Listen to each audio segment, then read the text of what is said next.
es la que no varía en tiempo respecto al voltaje. En este caso, pues obviamente es no lineal, mientras que se varía el ángulo. Ya han visto la portada de las actividades de modulación haciendo, es decir, se puede variar ajustando los anchos de la frecuencia. Aquí están los tipos de modulación angular. Bueno, tenemos la modulación de fase. Se hace variar la fase de forma proporcional a la información. Si vemos aquí cuando están las variaciones de fase, va a proporcionar la información, esta es la portada de la situación. Bueno, y en frecuencia se hace variar la frecuencia instantánea de forma proporcional a la información. Es decir, sí, se varía la frecuencia. Nada más más alto o más angosto lo que se despierta.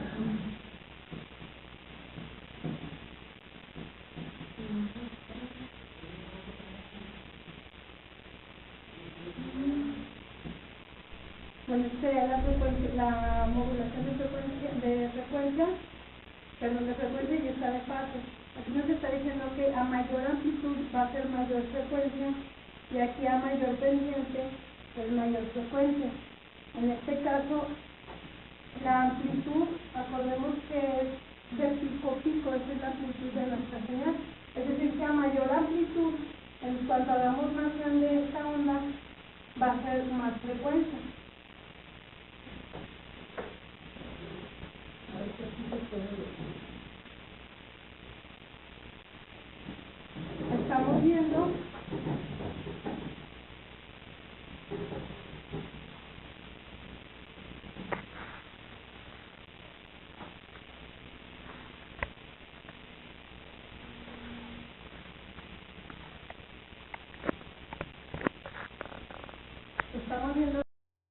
más frecuencia.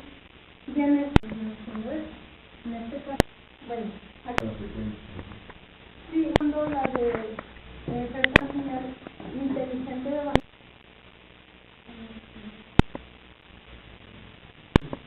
Lo que pasa es que ya cuando mete una modulación se supone que usted en esta va dentro de la portadora, es decir, dentro es que en una se han denominado los tipos de comunicación, siempre es la que va en el ancho de banda,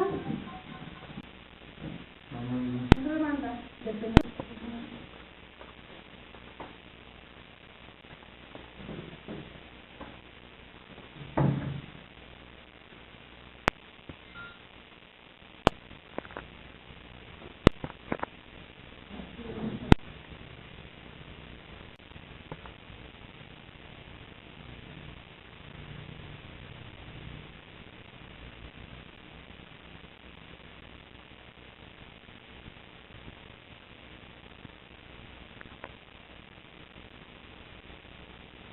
La duda es porque se amplifica voltaje.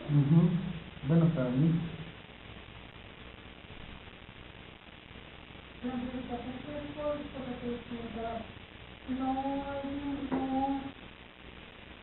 Una amplificación no afecta la señal de los datos, solamente en la potencia en la que se produce.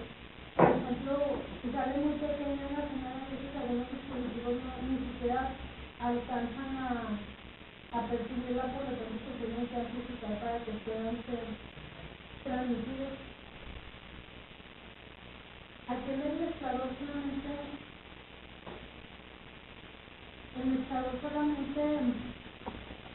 mezcla las dos señales que se están manejando, por ejemplo, la portadora y la subida de los datos, sería, por ejemplo, en el ejemplo que vimos sería la de señal de audio.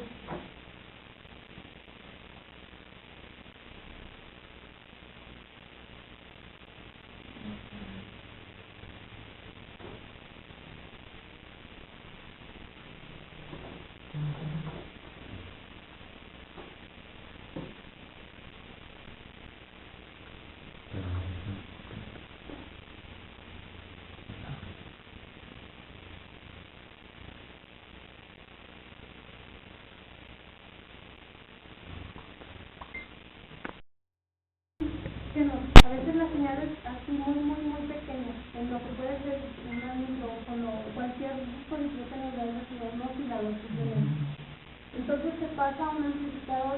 ya que esta señal es muy chiquita y a lo mejor aquí en la modulación necesita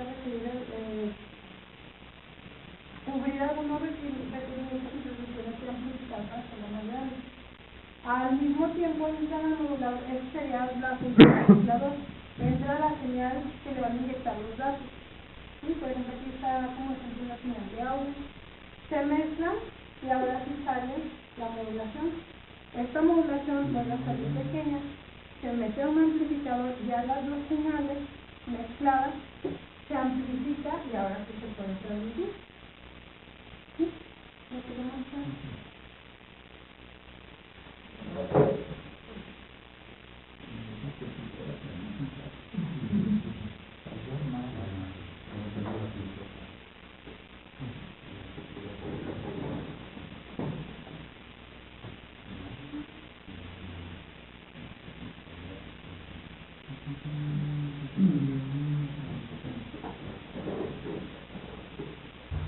No tengo dudas sobre el capítulo 9. Pero eso no se me ¿Sí? No, nada más esa era la duda de por qué doble. Pero ya con el diagrama que salió, pero no se entendió. De hecho, bueno, el capítulo de este 9 que vimos, lo más importante que hay que recordar son los tipos de modulación que hay, que son por fase, modulación por fase y modulación por frecuencia. Recordar cómo funciona cada uno, el de frecuencia, el de modulación por frecuencia. Recordemos que la frecuencia va a variar con la amplitud de la señal y si les hablan de modulación por fase, entonces va a cambiar con la frecuencia de la señal. Igual está pendiente, si tuviéramos una señal así, una señal así, esta es la pendiente, pues va a variar, ¿verdad? Porque a lo mejor uno va a estar más inclinada hacia otra, va a cambiar de ángulo. Entonces eso es lo más importante que hay que recordar. ¿Por qué ahí está así más junta, más? Es mayor frecuencia. Lo que pasa es que aquí en este ejemplo está diciendo, bueno, está comparando cada uno. Aquí nos está diciendo que esta es la frecuencia, es decir, aquí cuando está en el voltaje máximo, va a variar la frecuencia. Recordemos que la frecuencia varía en el tiempo. Por ejemplo, esta frecuencia es mayor que esta, es decir, es más rápida, más el tiempo, la frecuencia del tiempo. Entonces aquí nos está diciendo que a mayor amplitud, digamos, el voltaje máximo, la frecuencia va a aumentar. Esto siempre va a ser solamente en modulación por frecuencia, y en modulación por fase va a ser por la pendiente, es decir, esta pendiente es la que va a hacer variar la frecuencia. Y es lo más importante que hay que recordar este capítulo, los tipos de fases, cómo funciona cada uno, es decir, cómo se comporta la frecuencia con cada uno. Es lo que les comentaba. Si aquí, por ejemplo, medimos en este ejemplo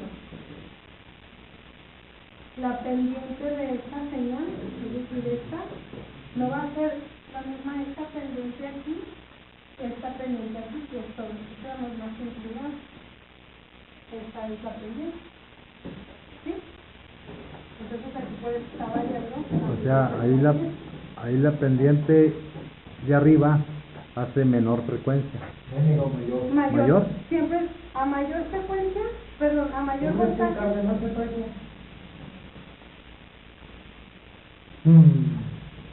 ¿Qué pasó? Siempre es así, todas se rigen por frecuencia, modulación por frecuencia y modulación por fase, las dos afectan la frecuencia, pero hay que recordar cómo le afecta a cada una. La de modulación por frecuencia es con la amplitud, es decir, con el voltaje. A mayor voltaje se podría decir porque la amplitud solamente crece con el voltaje. Entonces puede ser a mayor amplitud o a mayor voltaje, como lo pueden ver, mayor frecuencia. Perdón, mayor frecuencia. Y aquí en el desfase es a mayor pendiente, porque nos está diciendo, entonces es mayor frecuencia. Por lo que les decía, o sea, la pendiente es así.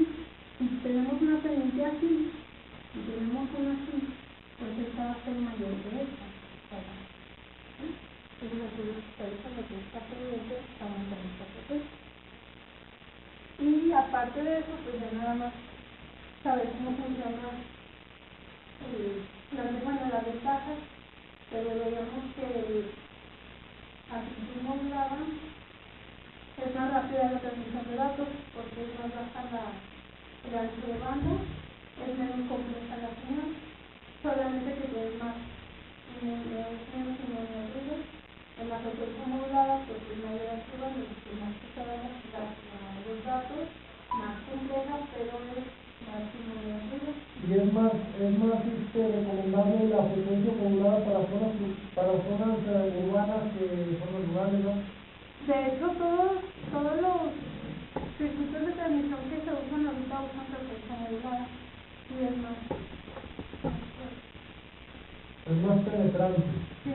Más claro. Será por en la zona, ¿cómo dijiste? Es por las pendientes que llevan.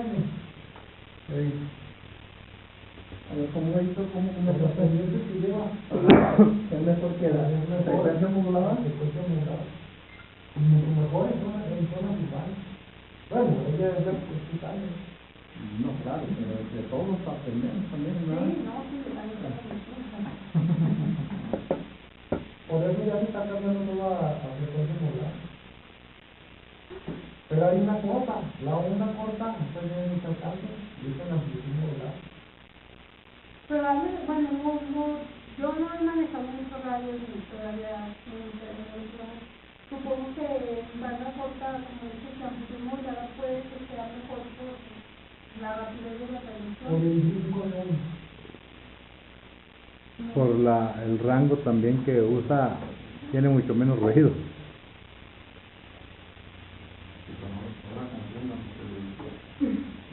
No, digo yo.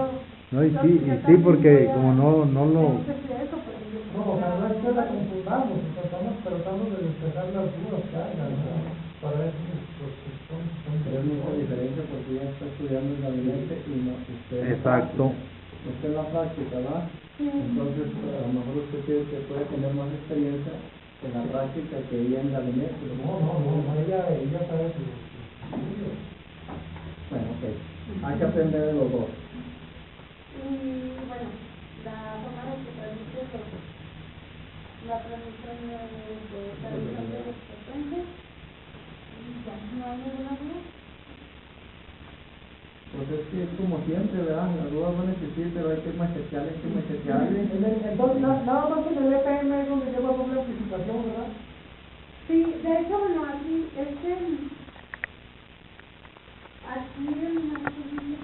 pero supongo que es porque es el más usado, entonces se enfocó más en la transmisión de frecuencia modulada.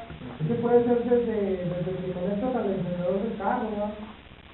Sí, pues es que pues puede que también el amplitud modulada lleve varios amplificadores, O sea, yo tengo una duda, a ver, Gallo, tú que estás más metido en este rollo, bueno, todos. Por decir, si estamos transmitiendo en FM hasta cierto lugar, se supone que el FM es más fuerte, ¿no? La señal de FM. ¿Sí? Bueno, ok.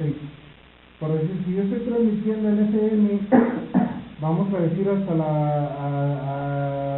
para el lado del nombre de Dios, hasta cierto lugar nada más me llega la señal.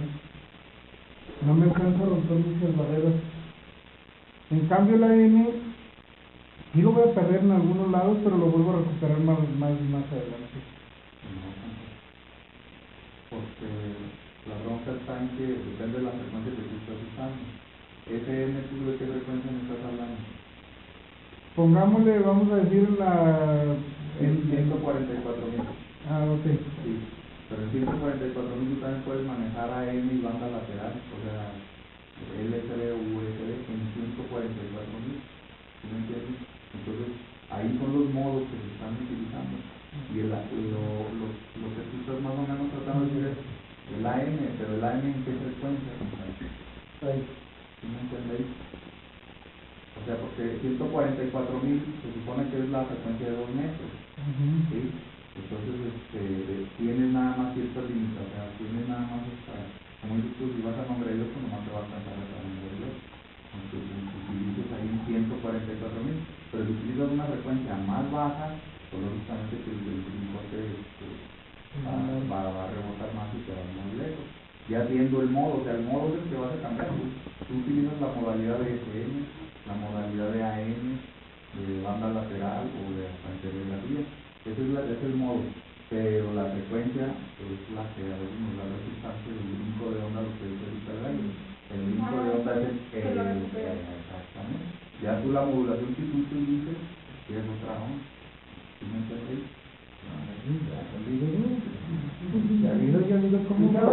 Cada banda en este caso pues tiene sus kilómetros, ¿no? Tiene sus kilómetros y hay unas que son, por decir la de 10 metros se comporta mejor en frío o con humedad, 80 metros trabaja más bien de noche, ¿sí? O sea, hay sus variantes, o hay bandas que siempre están abiertas. La de 10 y 11 pues son muy parecidas. Sí, son parecidas. Cuando está nubladito, cuando se ve una condición.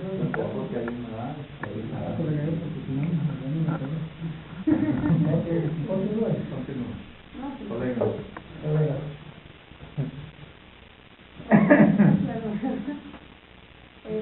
Bueno, ahora empezamos con el capítulo 10, que está con líneas de transmisión.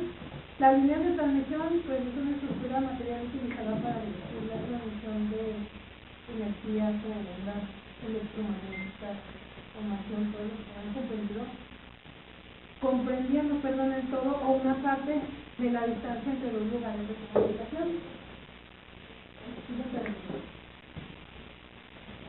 Nuevamente, el medio de transmisión constituye el soporte físico a través del cual el emisor y el receptor pueden comunicarse en un sistema de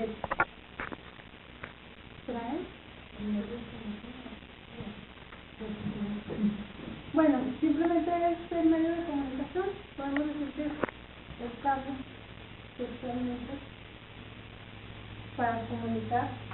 Emisor y receptor pueden ser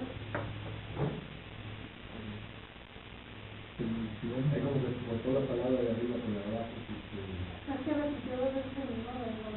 Medio de transmisión que constituye el soporte físico a través del cual el emisor y el receptor pueden comunicarse en un sistema de transmisión de datos.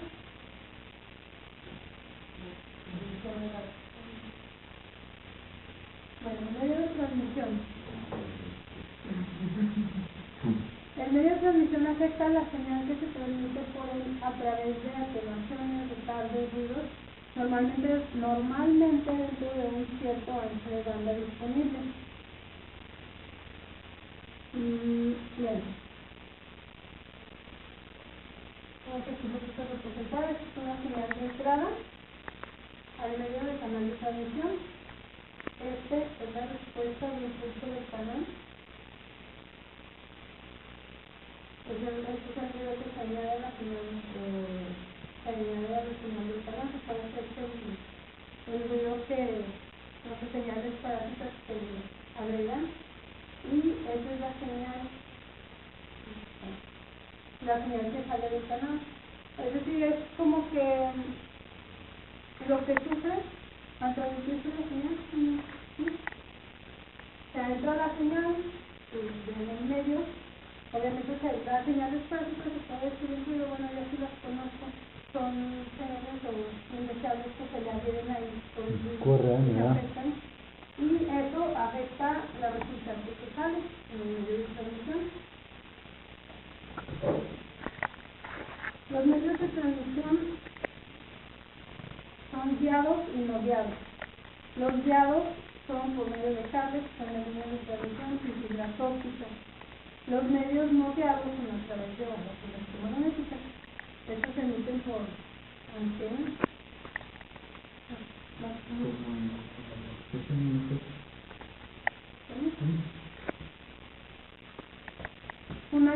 transmisión es un par de conductores eléctricos con características tales que por las características de la señal que se propagan por ella afecta a esta de manera tal que la atenuación del total de producidos no son especiales, es decir, afectan. Las características eléctricas de una línea de transmisión están en función de sus características físicas de construcción. Los tipos de líneas de transmisión pueden ser cables de conductores paralelos, cables trenzados o cables parciales. Eso ya es físicamente la construcción del cable con el que se está transmitiendo. ¿Cuáles son los cables para los conductores paralelos? El cable doble. El de escalera no se puede con un cable que viene positivo y negativo, son paralelos. Los que van pegados. ¿Mandé? Los de 311, los de escalera, esos son paralelos. Sí, cable. Prefiero que vayan dos juntos. El cable que va de la computadora al municipio es un cable paralelo. No, este lleva quién sabe cuánto. Sí, Es es como. como el que le vendían a uno antes, ¿no? No es el de la tele. Es de la tele. como el de cualquier extensión, hombre. Ese es el El de 300 paralelos. se llama. Los de escalera, de 300. Y el trenzado podría ser el UTP,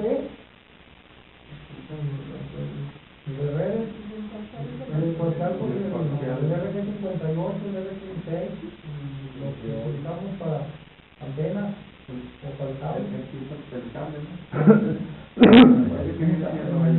Ese es de 75 ohms. Ese es para video. Pero el número de No, nada más es una comentario.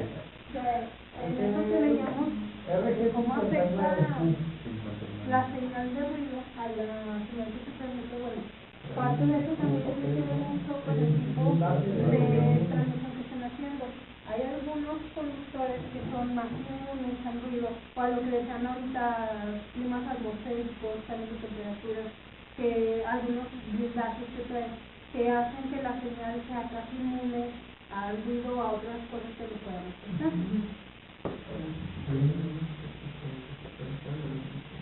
Bueno, las líneas de transmisión de los conductores, aquí están explicados. Los conductores paralelos son un par de conectores aislados entre sí, abiertos al medio ambiente.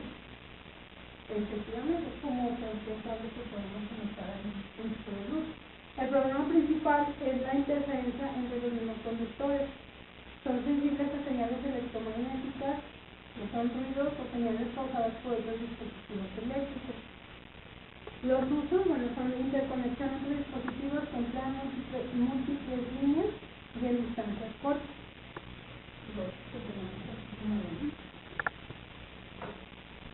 El par trenzado también, me había comentado Como te digo, porque acá hay trenzado diferentes colores de cables, ¿verdad? Para diferentes funciones.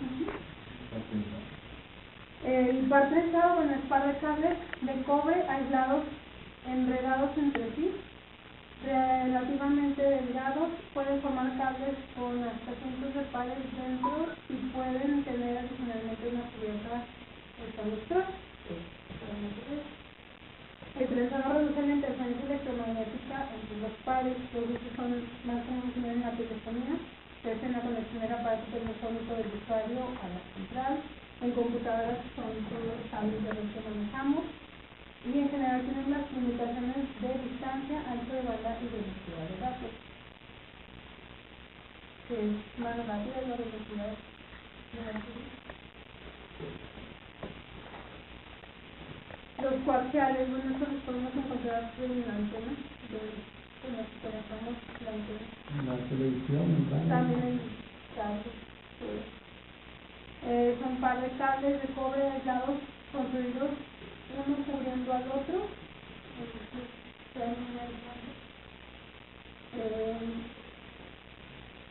Construidos uno cubriendo al otro, un conductor cilíndrico externo cubriendo un conductor interno aislados entre sí, y hoy se existe el aislante. Entonces aquí están los dos conductores de cobre. Las ventajas, poseen mayor uso de banda en el par trenzado y mayor inmunidad al ruido externo. lo que les comentaba, por ejemplo, un cable coaxial en una señal les va a dar una señal más que un paralelo, por así decirlo, que es más un momento coaxial. Los usos es igual: distribución de televisión, telefonía de largas distancias, multicanalizadas y redes de área local.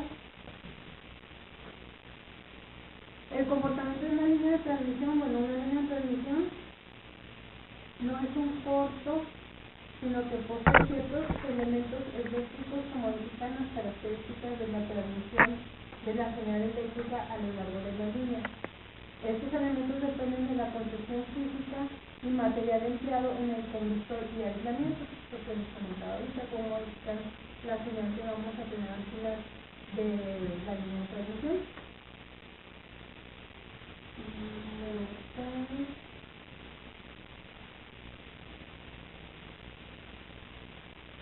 Esta es esto puede estar representando la línea.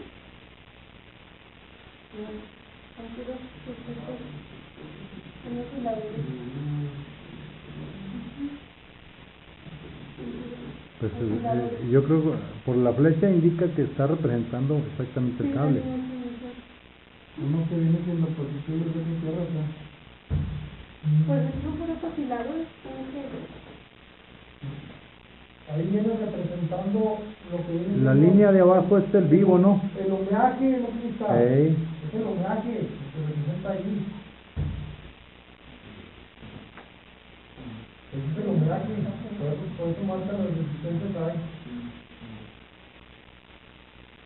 Yo nunca he sabido cómo manejan los bueno, supone que se está diciendo que son ciertos, está representando la línea de transmisión, ciertos elementos eléctricos que modifican las características de transmisión de la señal eléctrica a lo largo de la línea. Es decir, como se inicia la línea de transmisión hasta que se finaliza, todos los elementos que pueden modificar la señal.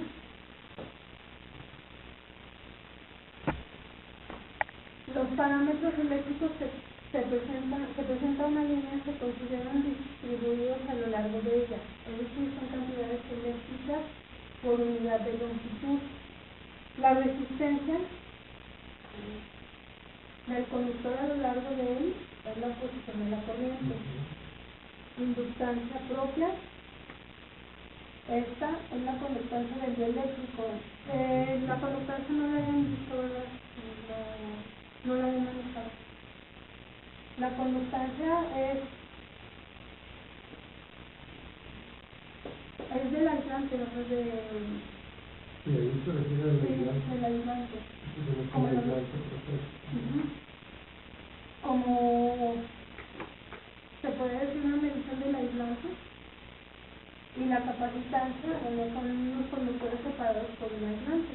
Y las cuatro son propiedades, ¿no? De la línea de transmisión, lo que afecta a la señal.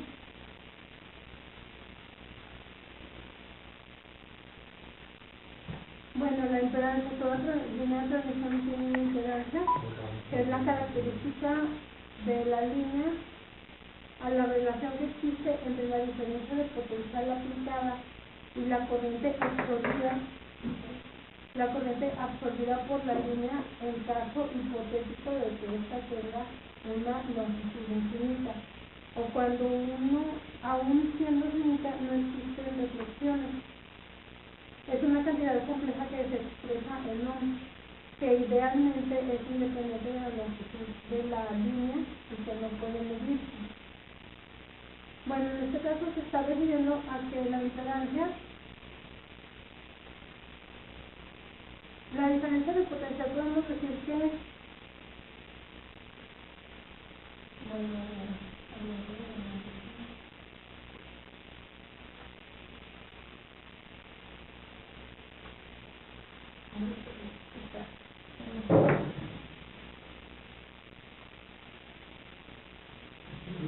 se podría pensar que es como una pequeña pérdida, ¿no? Porque sí, se refiere a la potencia aplicada y la corriente absorbida. Acá la impedancia sería una pequeña pérdida que quiere decir que es como hipotética, ¿no? Que se puede dar dependiendo sobre todo del metal que están hechos de después, ¿no? Sí, es que no ayuda porque se me vinieron a la mente las finanzas, pero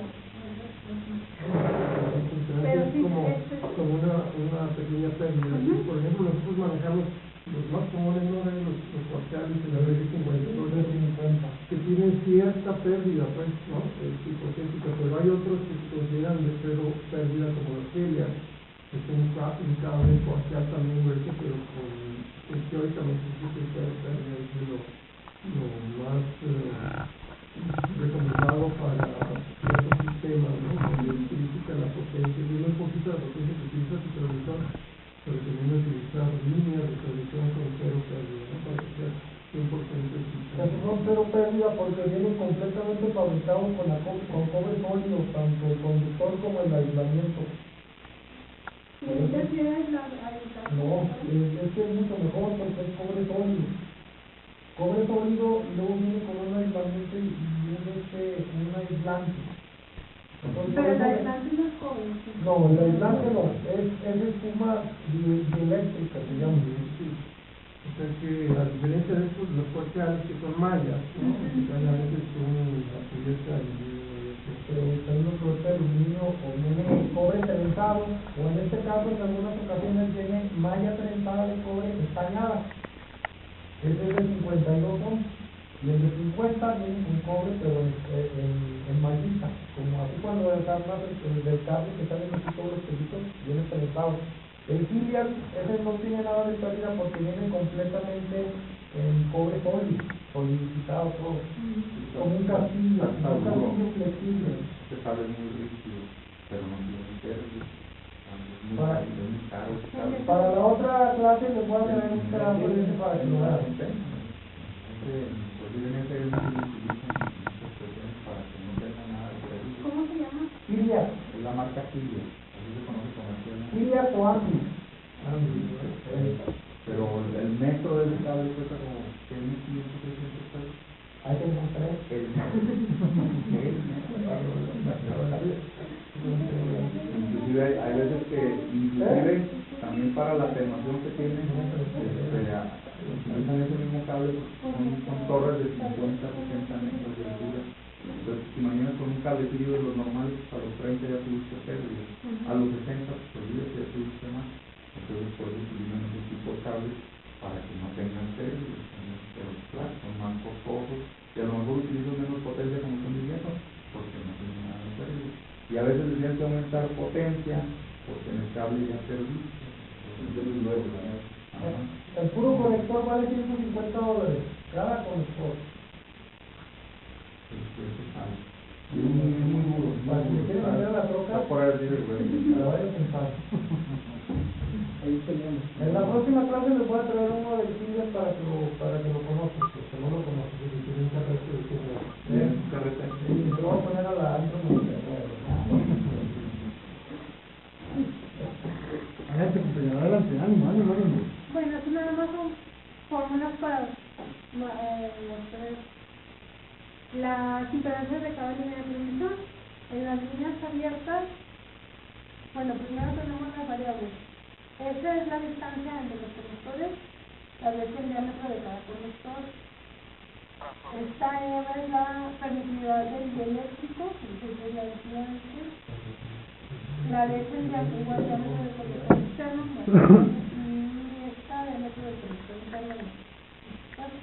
Entonces, por ejemplo, si queremos sacar impedancias de líneas abiertas, el 276 imagina una constante igual que el 138 que ya se la está hablando, para las otras características del conductor.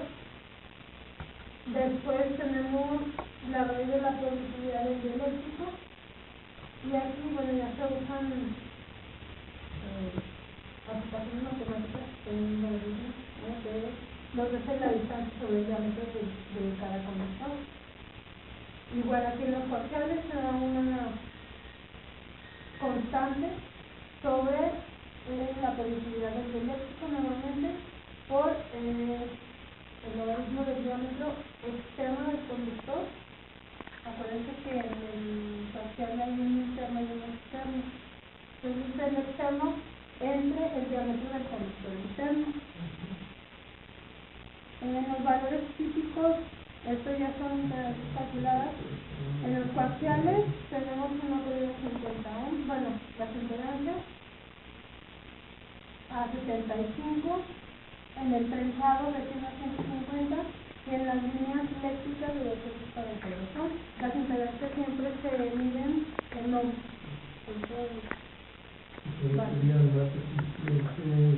Los parciales. Y aquí son, como que estas son el tipo de parcial. En este caso sería el 51. Este sería el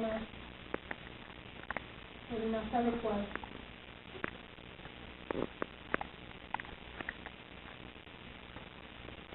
Bueno, las pérdidas de la línea de transmisión. La pérdida, como todos los materiales semiconductores, tienen cierta resistencia finita. Hay una pérdida de potencial inerte e inevitable, es decir, que todas las líneas de transmisión tienen una pérdida por el conductor. La pérdida de radiación, es decir, la separación entre los conductores en una línea de transmisión, es una fracción apreciable de longitud de onda. Los campos electromagnéticos y electrostáticos que rodean al conductor hacen que la línea actúe como una antena. Es decir, por ejemplo, si tenemos los conductores, recordemos que una antena lo que hace es así. Entonces, si están en una separación considerable, estos empiezan a actuar como una antena, empiezan a irradiar, y entonces se puede perderse el paso de la señal, no potente. Eso es pérdida por radiación.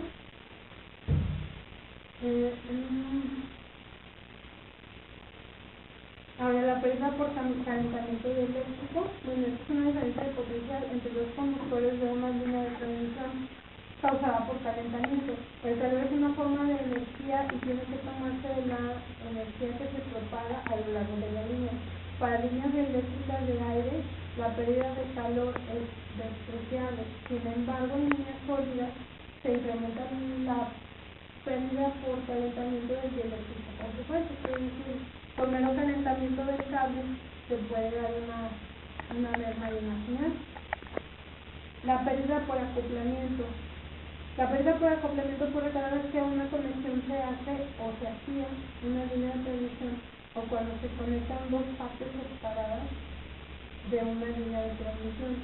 Las conexiones mecánicas son discontinuas, los lugares donde se encuentran los materiales son diferentes. Las discontinuidades tienden a calentarse, radiar energía o disparar energía. Por acoplamiento simplemente, hasta si ponen el conector, puede ser que haya una pérdida por acoplamiento, un conector mal instalado, ya sea que se caliente o también puede ser que tenga una energía. Y las descargas luminosas, o la corona que se conoce, bueno, esta es una descarga luminosa que ocurre entre los dos conductores de una línea de transmisión, cuando la diferencia de potencial entre ellos excede el voltaje de ruptura del aislante eléctrico. Generalmente, una vez que ocurre una corona, se puede destruir la línea de transmisión. ¿Esta no lo han escuchado? ¿Es que un corto? Sí, pues... ¿No? Sí, si el eléctrico se llega, dice que se llega Porque, por ejemplo, a la ruptura. el cable cuando utilizas demasiada potencia en una línea de transmisión puedes dañarle el eléctrico. Pues básicamente es un calentamiento, así como lo mencioné. Y por ejemplo, ahí el número 4 que habla de pérdida por acoplamiento, también es interesante. Por eso la recomendación de utilizar una sola línea desde el transmisor hasta la antena en lugar de parchar o juntar cofres para unir cables. Entonces se puede dar esa pérdida por usar parches, ¿no? O cofres para conectar cables, pero con una sola línea para evitar eso. Y cuando utilizas amplificador, ese es el 5, ¿no? De que pueden cambiar. Lo que hay que, cuando usas amplificador, lo que hay que checar es la capacidad de los parciales, ¿no? Entonces, por lo general no se recomienda RG58 o 59 para usar un amplificador. Mejor RG8, ¿sí? Entonces, igual las antenas tienen un rango de potencia donde dice que no deben utilizar más de 7 porque como lanzan 99 veces, no les pueden meter por 1.500 watts. No, los datos de los hijos. No es cierto, ¿verdad, Gallo? No pasaba nada. Ya me encargó. Pues por eso le dije, no es cierto, ¿verdad? Me gustan las asitos.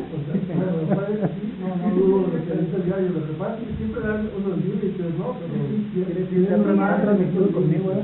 Sí. Porque se lo dices que a mí le van a hacer los límites. Tú le recibiste una hoja de una de móvil, ¿no te acuerdas? ¿Qué? Tú le recibiste una vez una. Eh, Que no era de izquierda, ¿verdad? de que me hablara, la antena, ¿qué tiene? Pues ya iba así doblada. La bobina se dobló. Se dobló. Con el guaracho se calentó y el aire la fue. Miren, les voy a platicar algo, a lo mejor no es verdad. ¿Quién crees que me dijo eso, Gallo? El chilango.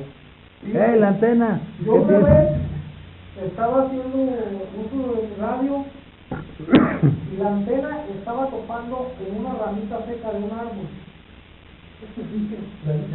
¿En serio? ¿En serio? Haz de cuenta que cuando estaba la antena topando en la ramita se veía una chispita.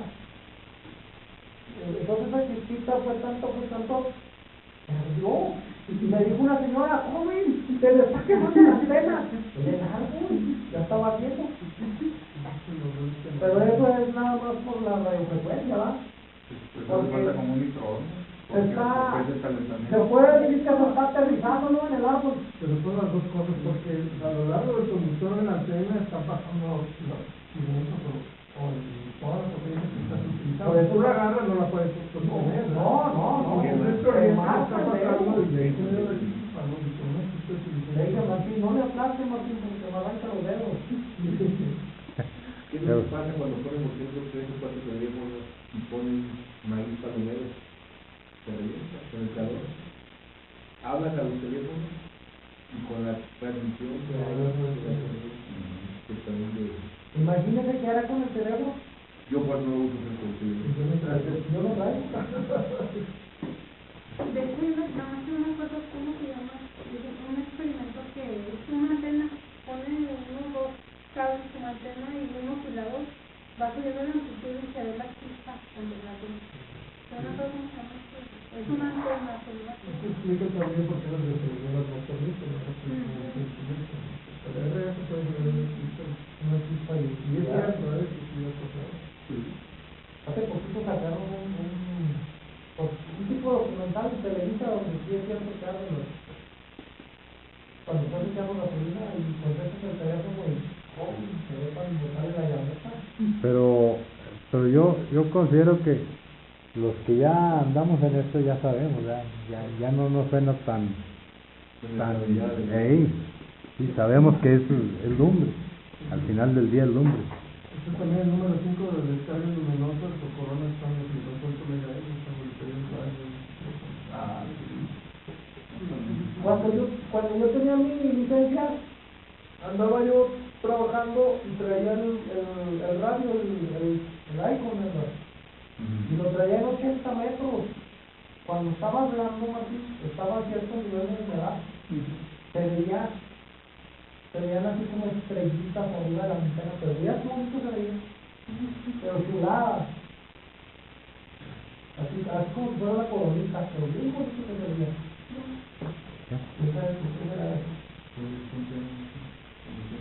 Pues ya nada más para resumir rápido, lo más importante del capítulo sería Por lo que no se alcanzó a grabar porque no querían empezar esta. Lo más importante que hay que recordar del capítulo, bueno, que es una línea de producción que ya vimos, es el medio directamente que construye el soporte físico entre emisor y conductor, es decir, cómo se comunica. El modelo y cómo usar la transmisión entre una señal de entrada. Está el medio que, bueno, el impulso del canal, que es la respuesta, al impulso del canal. El video que se le agrega, depende de cada línea de producción que manejamos, ya sea que sea muy inmune, hay totalmente blindadas o unas que tienen mucha pérdida, como están las medias salidas, es decir, como la Z, Los medios de transmisión, que son los guiados y los no guiados. Los guiados, recuerden que son aquellos que físicamente tienen cable, por así decirlo, el medio físico entre el emisor y el receptor. Y los no guiados, bueno, son los que se hacen por ondas electromagnéticas.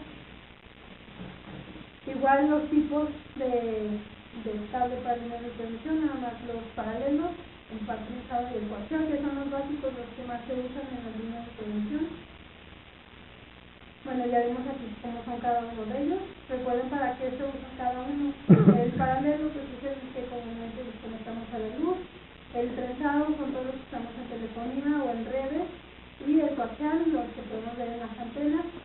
El comportamiento de las características físicas que tiene la línea de transmisión, que es resistencia, la inductancia, la conductancia, que es el aislante, y la capacitancia.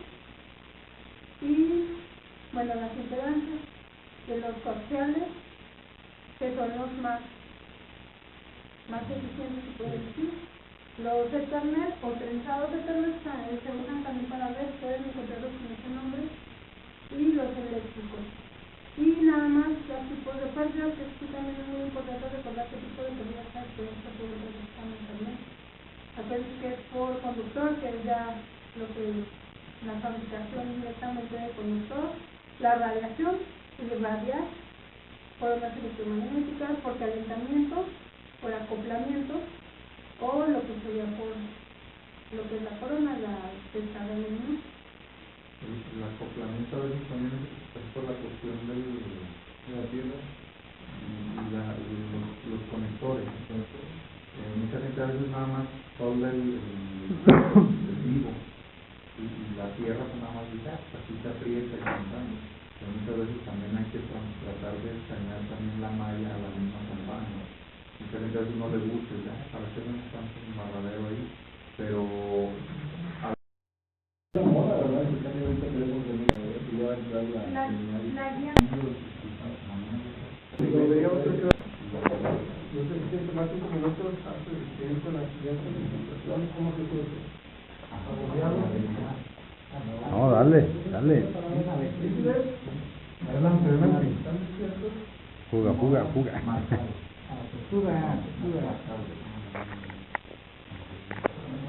Está bien.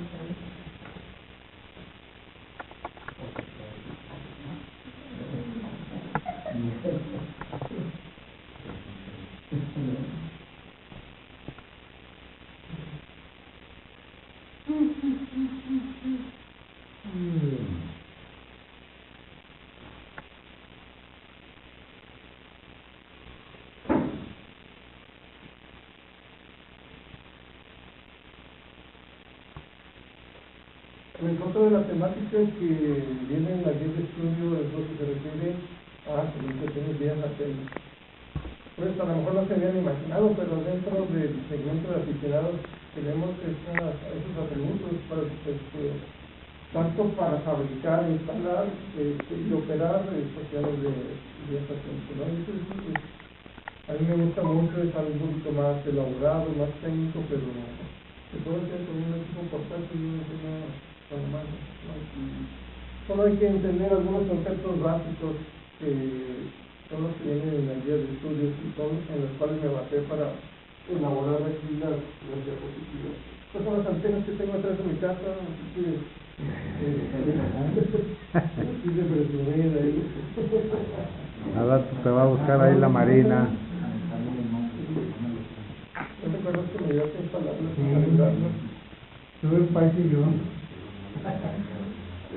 Bueno, la definición de qué es un satélite de comunicaciones, y técnicamente se define como un transponder, ¿sí? O transpondedor también se conocen los satélites, pero estos están controlados por una estación terrena, ¿sí? Para controlar su funcionamiento, y hay una serie de usuarios, ¿sí? Estaciones transmisoras y receptoras. Y esto es el contexto general de las comunicaciones satelitales, ¿no? Entonces, en una estación terrena se controla los pájaros, podemos decirlo así, ¿no? Los pájaros que vuelan a diferente altura, son los más altos, tienen diferente órbita, y las estaciones que pueden estar en cualquier parte del planeta. Entonces, esto es lo que se define como una estación, como un satélite de comunicación. Vamos a revisar ahí por detalles. Hay diferentes tipos de satélites. Dice que un satélite actúa básicamente como un repetidor situado en el espacio recibiendo las señales enviadas desde la Tierra y les puede enviar a otro satélite o de vuelta a la Tierra. Esto es lo que se puede tener como un satélite, pero hay dos tipos de satélites. Imagínense como cualquier repetidor que tenemos aquí en el fijo, ¿no? En la superficie terrestre, pero allá arriba del espacio. Entonces, esta es la función. Repite señales, es decir, las reciben y las envía de vuelta a la Tierra, puede ser a otros satélites, inclusive, ahí en el espacio. Pero, ¿cuáles son estos dos tipos de satélites? Estos son los pasivos y activos. Los satélites pasivos es aquellos que solamente reflejan la señal, no le dan ningún tratamiento a la señal. Los satélites activos, estos por lo contrario, pueden amplificar la señal y reenviarla a la Tierra. Estos son los más utilizados. Así que, por ejemplo, los satélites de aficionados que están activos ahorita, uno puede transmitir con medio watt y llegar hasta el espacio con medio watt con una buena señal. Y el satélite la puede reenviar con 5 watts de regreso a la Tierra, ¿no? Puede tener mayor cobertura para otra parte del planeta. Entonces, esto es lo que se define como un satélite activo. Tienes que hacer una definición. Un pasivo únicamente regresa la señal, porque todo es espesa, y el otro por el contrario le da un tratamiento, ¿no? Entonces, por decir con una antena, por decir en la mano, dirigida a un satélite, ¿lo puede hacer, no? Lo de eso, y ahorita van a ver cómo se puede hacer esto. Pero tiene que ser direccionado, ¿no? Sí. No necesariamente también hay ciertos verticales, VHF, sobre todo ahorita vamos a ver porque hay satélites de órbita baja, ¿sí? que tú puedes calcular en qué momento puede estar más a tiro de tu antena o que sea vertical. Ustedes conocen que todas las antenas tienen un lóbulo de radiación, ¿sí? Son más eficientes para eso las direccionales, ¿no? Que no puedes mover. Pero inclusive con una vertical se pueden trabajar y son de órbita baja. Por decir ahí, en ese caso, ¿cómo le haces tú para detectar dónde está por decir, el satélite en el cual tú puedes hacer eso?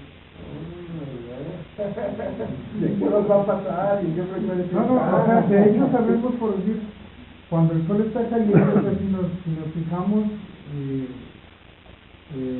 pues acá arriba se miran los satélites, ¿no? Se miran brillar. Entonces, o sea, está como los del plato ese rojo, que traen un aparatito para buscar el satélite, pues, y dirigir la antena, ¿no?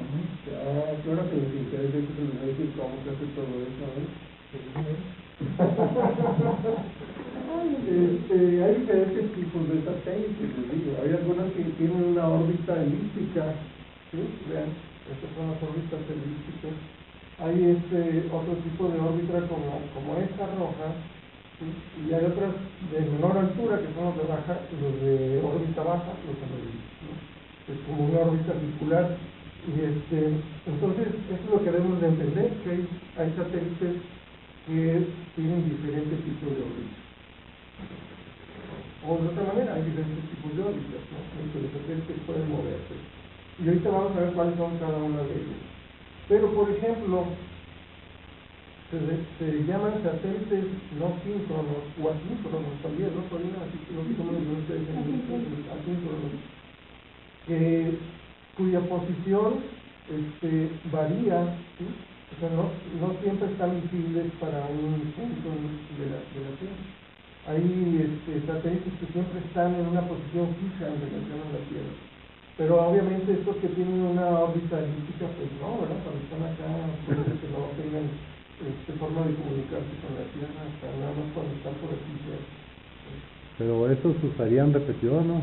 Ya otro satélite que... Puede ser, ya lo triangular. mencionábamos, ¿no? Que a lo mejor si está aquí no, pero si hay otro satélite aquí, pueden Se ver triangula aquí, y llega. Pues sí, por eso que este recibe de aquí, luego este de acá, se va acá otro. Pues, de hecho hay como una constelación de satélites, no Sí. se imagina la cantidad de basura que hay ahí arriba, ¿no? Pero es posible hacer ese tipo de enlaces entre satélites, ¿no? Para lograr tener cobertura en todo momento del planeta. Es que sí existe. Sí, sí, sí. Y entonces los asíncronos o que no están en sincronía con la Tierra, es un tipo de satélite, un tipo de órbita. Pero hay órbitas o satélites que siempre están en una posición fija en relación a la Tierra. Y ahorita vamos a ver cuál es lo contrario de no síncrono. O geoestacionarios, mejor dicho, ¿no? Esto es otro tipo de órbitas, bueno, son órbitas circulares. Dice que el tiempo o la velocidad que puede tener un satélite depende de la órbita. Si la órbita es más baja, la velocidad es mayor. Y es lo que dice aquí, ¿no? Y su periodo, es decir, cuánto tiempo tarda en darle la vuelta a la Tierra, tarda menos tiempo al que está en órbita menor. Tarda más el que está en órbita mayor, más alejado de la Tierra. Entonces puede ser que en un día un satélite de órbita baja puede pasar 4 o 5 veces en una misma, por ejemplo en Durango, ¿no? Si no lo pudiste escuchar a la primera pasada, a la segunda, a la tercera o a la cuarta, ¿no? Porque están dando vueltas a una velocidad muy rápida, ¿no? Estos son los más bajos, que están hasta 300 kilómetros. Pero hay una altura donde los satélites se mantienen más o menos estables en relación a un punto de la Tierra. Por ejemplo, si este fuera una estación terrena, este satélite a esta altura, que estamos hablando de 36.000 kilómetros de altura, siempre se va a mantener visible, ¿sí? Aquí no necesitaría una antena de estarla moviendo, basta con que sepa cuál es la posición. Son como los satélites de televisión, ¿no? Tú orientas, o las de Sky o esas, tú orientas tu antena a un ángulo y ahí las dejas. No tienes que estarla moviendo para cambiar de canal o a una hora determinada, porque esos satélites de televisión son satélites geoestacionarios. Pues no hay necesidad de estar moviendo las antenas. Para los satélites de órbita baja, sí, hay que estarlos buscando, no son las antenas. ¿Y no afecta el sistema de rotación de la Tierra? Sí. En el caso del geoestacionario, está sincronizado con el movimiento de la Tierra, siempre lo vas a tener visible. Ya van a la misma velocidad. Sí, sí, pero solamente a esta altura. Creo que tiene un nombre ese cinturón, ahorita lo vamos a ver a esta altura. Los otros satélites no, pues estos sí, día o noche se van a estar moviendo. Entonces, por decir, los satélites geoestacionarios, por decir, cada continente tendría que tener un satélite. O el país, ¿no? Obviamente los que tienen más lana son los que invierten y tienen una cobertura total y hasta mayor, ¿no? De tal manera que maquilan, ¿no? Las señales a otros países que no tienen satélites, ¿no? No todo el mundo puede tener satélites. Entonces nosotros pagamos desde los gringos. Mayor, En parte sí, pues porque la ventaja es que estamos cerca de sus territorios, ¿no? Pero acuérdense que teníamos los Morelos, ¿no? Los satélites Morelos que se lanzaron, y creo que ya no están operacionales ninguno de los dos.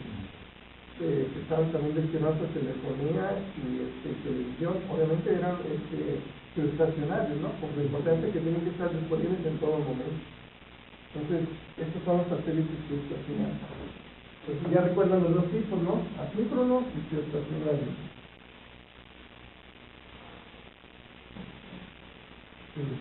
Los satélites, es lo que decía ahorita, geoestacionarios, pues están a una altura aproximada de 36.000 kilómetros, ¿no? Que esta órbita se conoce como el cinturón de Clark.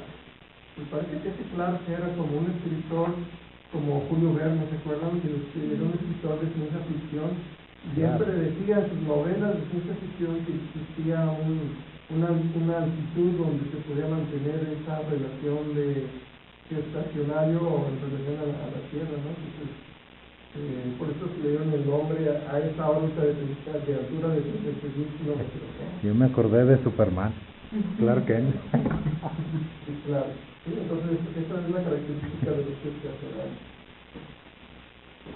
Este es un ejemplo de cómo se vería, ¿no?, funcionar un satélite estacionario. Vean, aunque la Tierra esté girando, el satélite siempre se va a conservar en la misma posición relativa. Si esta fuera la estación, ¿no?, la que parece como un picotito en la Tierra, esa sería una animación de cómo funciona un satélite estacionario, ¿no? Y esto parece que está, desde nuestra perspectiva, si aquí plantados en la Tierra viéramos hacia el espacio, sería un punto que siempre estaría visible aparentemente sin movimiento, porque está muy igual que nosotros, como parece. Y es la diferencia. A veces vemos satélites que pasan, ¿no?, que son los de órbita baja. Pero estos satélites que están en órbitas estacionarias es un punto, ¿no? A lo mejor no podríamos diferenciar de una estrella de un satélite estacionario, ¿no? Porque siempre está bien. Pero sí se podría ver, ¿verdad? Sí se puede. Con ayudas ópticas, ¿no? Ustedes han escuchado, bueno, la Estación Espacial Internacional y todos esos satélites, y nomás sabiendo exactamente cuál es la posición, se puede construir desde ahí está. Inclusive hay una aplicación para los celulares, ¿verdad?, para saber dónde están los satélites. ¿Sí? Eso es a lo que le iba a contestar, bueno, más adelante viene lo que me preguntaba Fidel, de cómo sé dónde está el satélite o por dónde va a pasar. Entonces, hay software que es gratis, y ustedes lo pueden cargar y configurar para la posición del Durango, ¿no? Obviamente necesitan saber dónde estamos. Y tú le dices, bueno, a las 6:46 de la tarde, dime qué satélites tengo visibles en este momento. Y te dice cuáles son y cuáles son las coordenadas. Yo sé que viene siendo como un Omnitron, algo así. Omnitron es uno, pero hay cantidad de software desarrollado para este tipo de cosas. Y para ubicar un satélite, ¿qué necesitamos? Pues conocer el azimut, ¿no? ¿Por dónde viene? Viene por el norte, viene por el sur, exactamente por dónde va a entrar. El software te dice por dónde va a entrar, y también lo que necesito saber es la elevación, ¿no? Porque en relación a la superficie terrestre tenemos que saber para dónde voltear la antena. No solo orientarla en el sentido norte, sur, este, oeste, sino también darle elevación a la antena, ¿no? Entonces es una coordenada más. Pues ya no funciona un rotor normal como los que tenemos, ¿no? Que es nada más que sirven para orientar norte-sur. Necesitaríamos un rotor que también levante, ¿no? El efecto que tienen ellos, va. Que es el que está aquí en los ríos, ¿no? Entonces que pueda voltear la antena para entrar.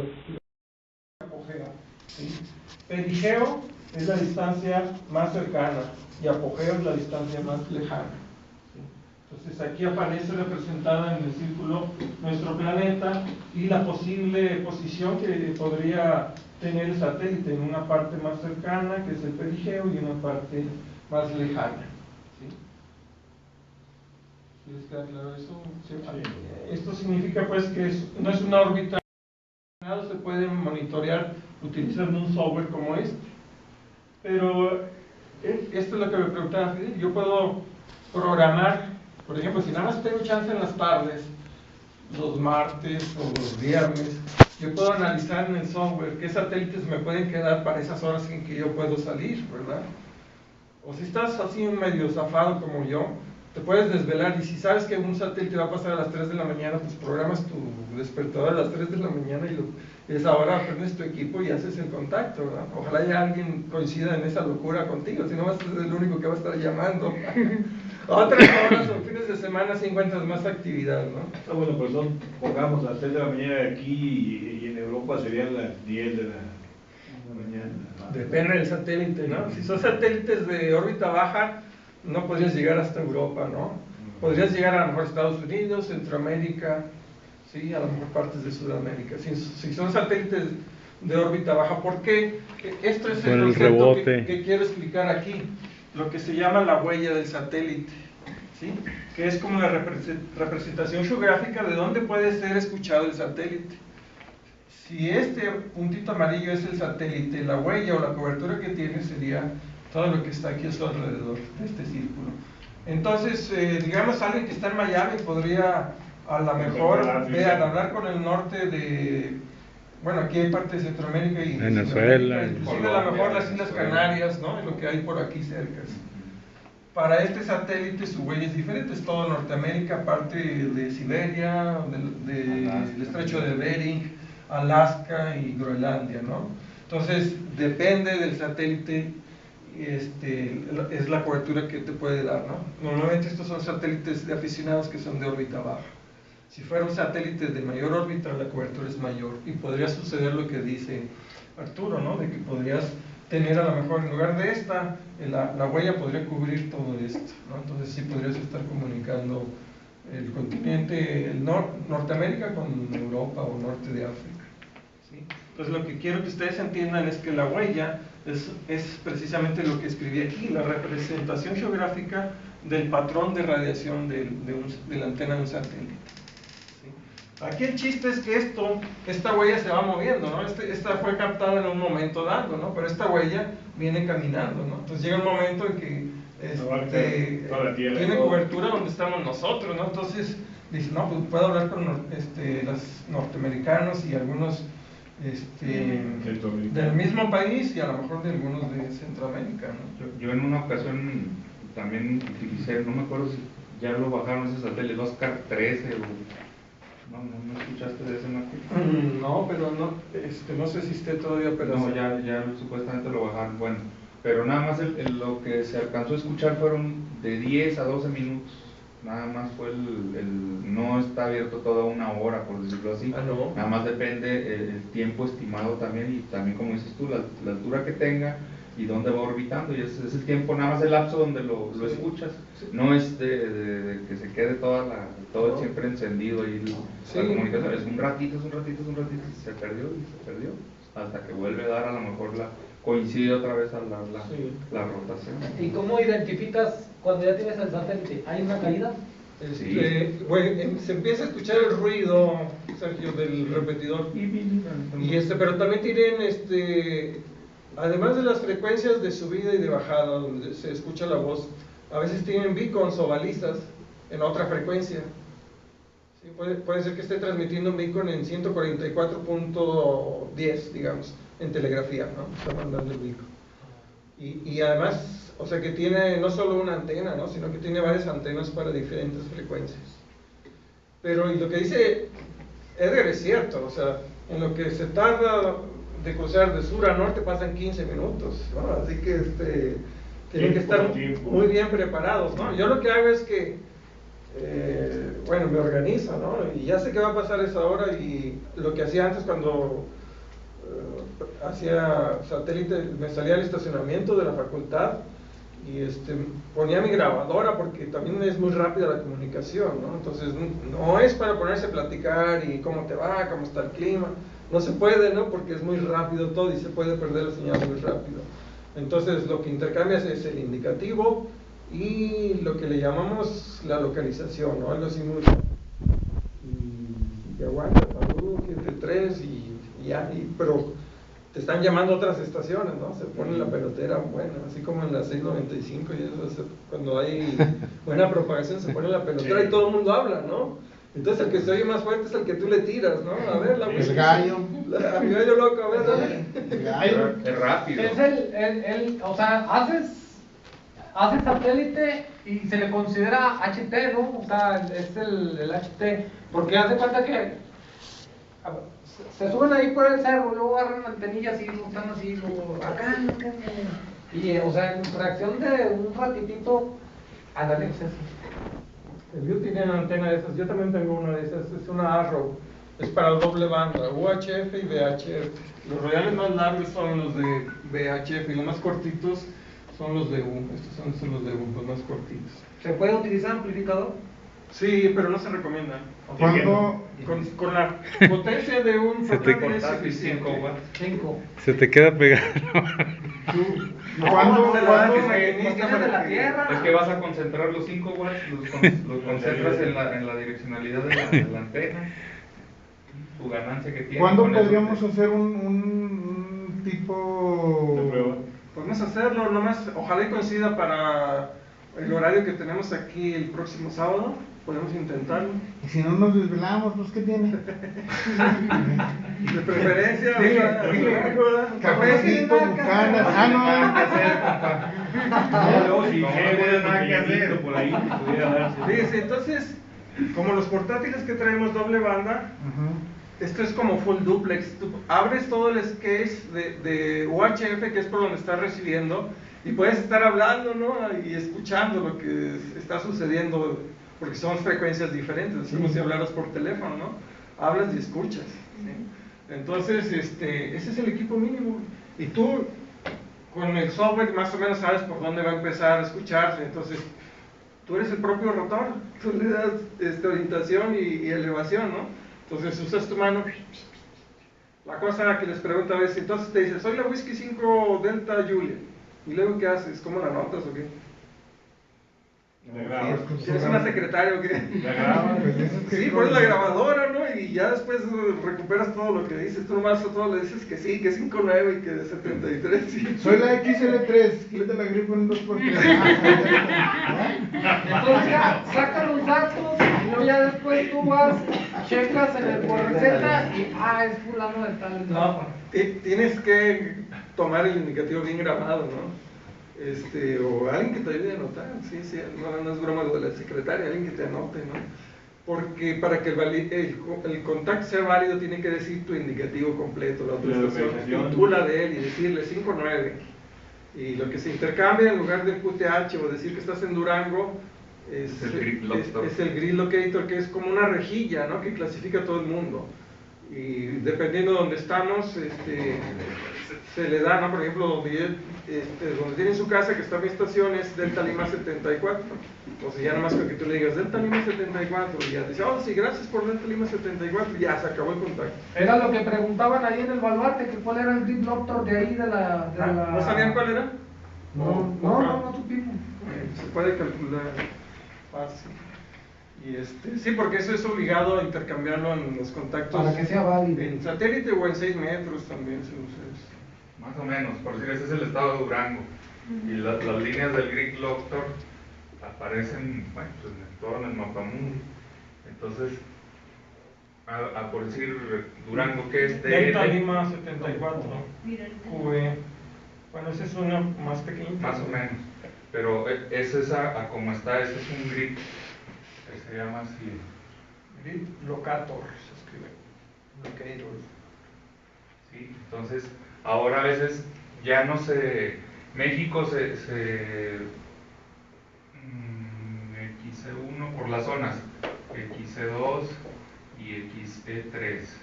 ¿Sí? Entonces, a veces los cazadores de los DX, ¿sí? Pues de la zona 1, zona 2 y zona 3, por eso a veces no les interesa mucho a los americanos. Ya tengo contactado México, por eso ya no les interesa.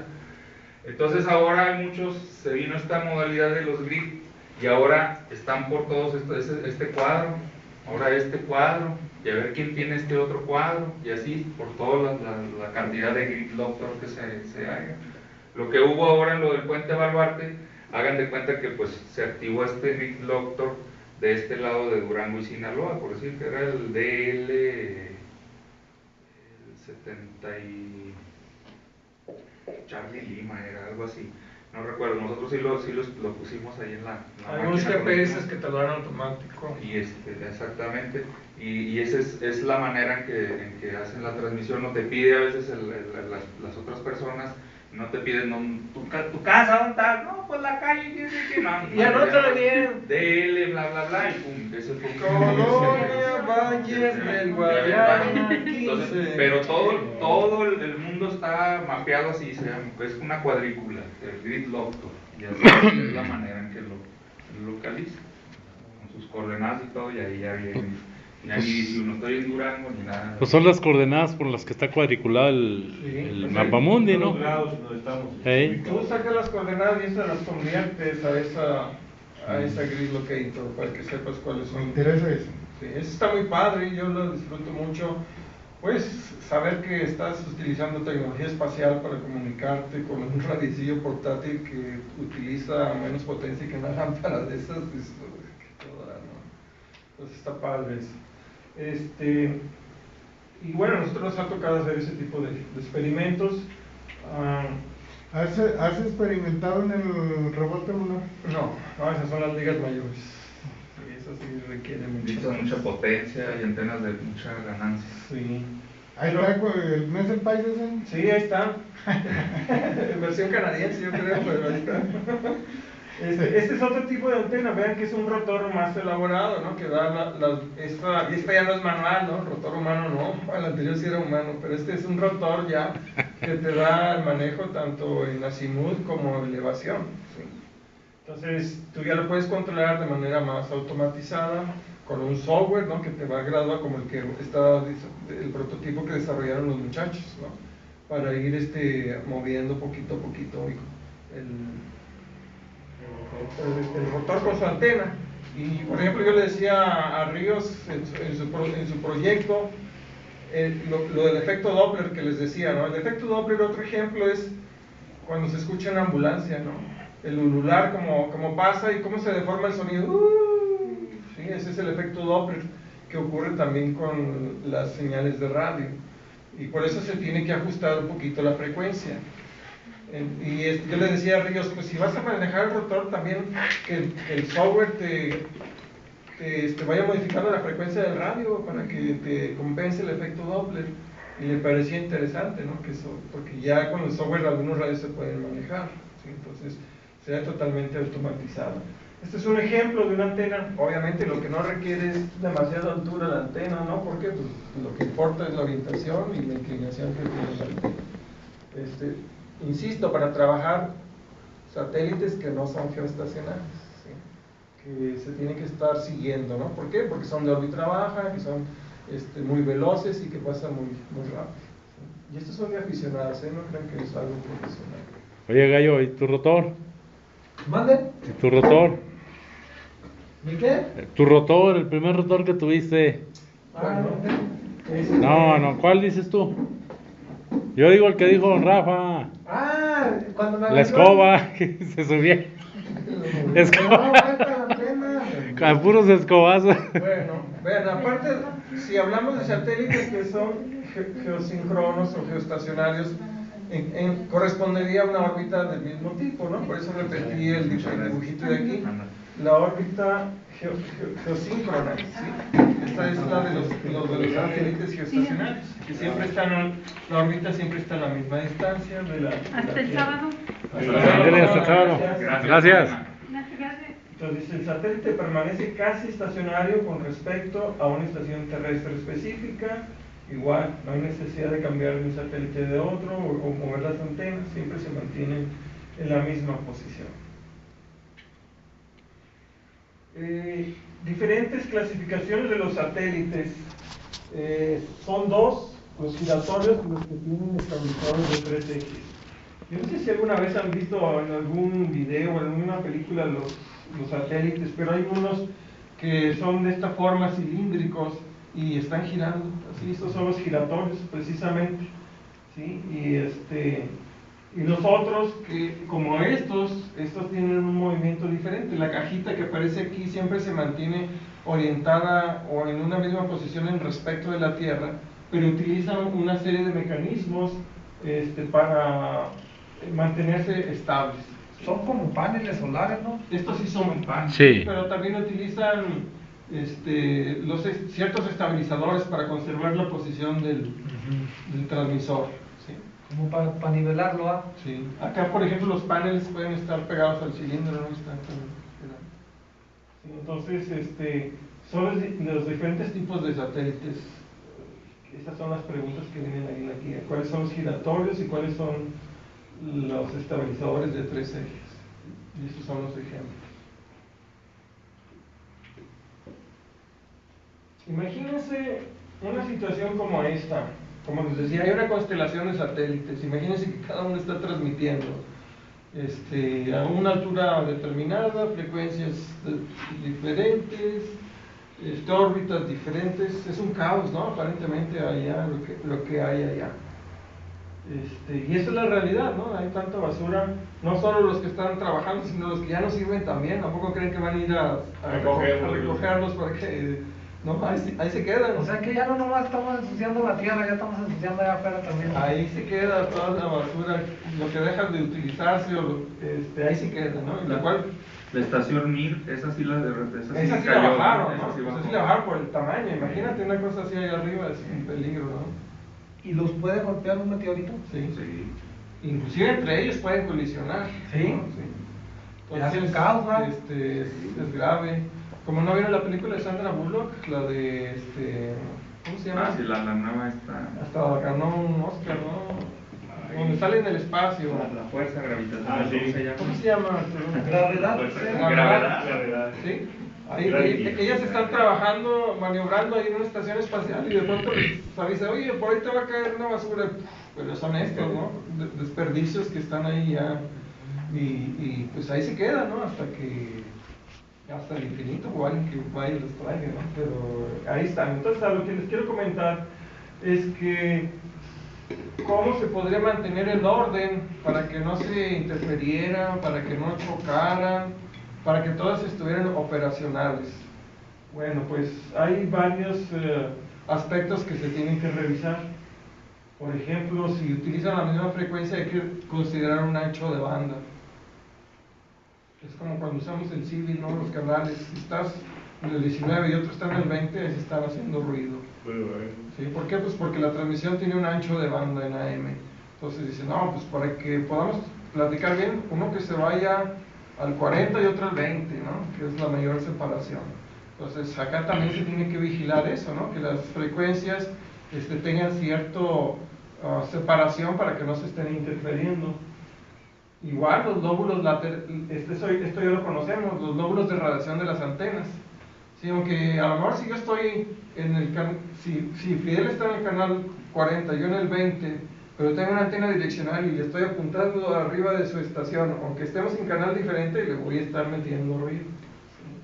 Porque toda la radiación está pasando por el río, encima de su estación. Pobre Martita, ¿cómo la tenía? Entonces, estaba la antena de año amarilla para su casa. Entonces, esos son criterios que también hay que checar, ¿no? Los tipos de antenas y cuál es su lóbulo de radiación, para que no se estén interfiriendo. Las frecuencias, ¿sí? Esto no tengo claro la técnica de codificación. Las potencias también son importantes, ¿no? Entonces, todos esos son criterios, de tal manera que dice aquí a mero abajo, que entre satélite y satélite debe de haber una distancia de 3 a 6 grados. ¿Sí? Es decir, yo creo que vistos desde la Tierra, ¿no? De 3 a 6 grados. O sea, de aquí a acá debe estar despejado. Entonces, un satélite puede estar aquí, lo más cercano al otro debe ser aquí. ¿Sí? Entonces, por estas características se recomienda que los satélites, su separación, estén entre 3 y 6 grados. Entonces yo estoy pensando que esos grados se refieren desde el punto de vista de la Tierra, ¿no? Que tengan esa separación en el espacio. Pero entran en juego todas esas variables: potencia, tipos de antenas, lóbulos de radiación, anchos de banda. Son criterios, ¿no? que se deben de utilizar. Y estos son nombres de satélites. Ninguno de esos es de aficionados, estos son de televisión y de propósitos científicos. Y diferentes tipos, ¿no? Por ejemplo, ven algún giratorio, no, ¿verdad? Parecen todos de esos de 3 ejes. No, a lo mejor source, podría ser ese. Sí. A lo mejor no sé, no estoy seguro, no sé de bien. ¿Cuál era la Estación Espacial Internacional? No, el ISS. Sí, pero el indicativo. Ah, no, es que cambia porque veo ponen norteamericanos. Tenían uno como noviembre 1 ISS, creo así. No me acuerdo si comprensión, pero creo que sí, o noviembre 0. Para que lo busquen en YouTube. Pero hay muchos, no les pongan ahí estación espacial. Okay. Busquen y luego sale ahí, salen los contactos de los aficionados con su portátil ahí y escuchándose que está aventando pues están haciendo contactos con la estación internacional. El del portátil, dice uno, pues ¿cómo lo así? No necesitas ni la antena, tienes cobertura, está mero arriba, ¿qué le estorba el estar metiendo la señal? Esos satélites, depende del chofer que ande ahí arriba, porque a veces suben astronautas Y hay astronautas que sí les gusta participar en las cuestiones de comunicación. Y está activo el cuate, siempre está activo, está aviente comunicado. Y hay otros astronautas que suben y no les interesa mucho la comunicación, se ponen a hacer otras cosas, ¿verdad? Pero sí ha habido muchos astronautas muy activos que están ahí. Todos ellos tienen licencia y todo para hacer sus transmisiones de radio, ¿verdad? Pero les digo, depende ya del chofi que anda ahí arriba. Mira, ¿no? Pues ya cuando tengan su licencia de radioaficionado, Dios mediante, pueden experimentar con esto. No necesitan nada más que una antenilla como la que vieron ahí. Eso se puede conseguir. Pues ya dijimos, ¿no? Si se puede hacer en 8 días, lo hacemos. Eliud tiene una antena y yo tengo otra, así que podríamos probar con las dos. La que yo tengo es hechiza, la de Eliud sí es de fábrica, pero probar cómo se escucha. Y que haya satélite. Que haya una pasada que nos dé chance de transmitir. ¿Sí? Se pone padre eso. Esta es otra de las preguntas que vienen ahí en la guía de estudios. El modelo de enlace satelital. Se requieren de 3 elementos, ¿sí? Un enlace de subida, un satélite y un enlace de bajada. Nada del otro mundo, ¿no? Dice que el principal componente dentro de la sección de subida es el transmisor de la estación terrena. Y bueno, ya si quieren conocer cuáles son los detalles de un transmisor, pues ya lo veíamos, que es un modulador, un convertidor, amplificador de potencia, filtros, es lo que forma un transmisor, ¿sí? Que les digo que un transmisor puede ser tan simple como un portátil. Entonces, los elementos o las secciones que constan de un enlace satelital, recuerden, son estos 3, un enlace de subida, el satélite y el enlace de bajada. Y ahí están algunos ejemplos, ahí presentan un ángulo, ¿no? Un ángulo de elevación, que es el que se da aquí, este es el ángulo de elevación, y acá lo que les decía, la orientación, ¿no? Aquí se puede calcular la orientación en relación a las coordenadas terrestres. Estos son los elementos que necesitamos pues para saber a dónde orientar nuestras antenas. Pues hasta ahí, el tema de satélites. Son todas las preguntas que vienen en la guía de satélites. Un poquito.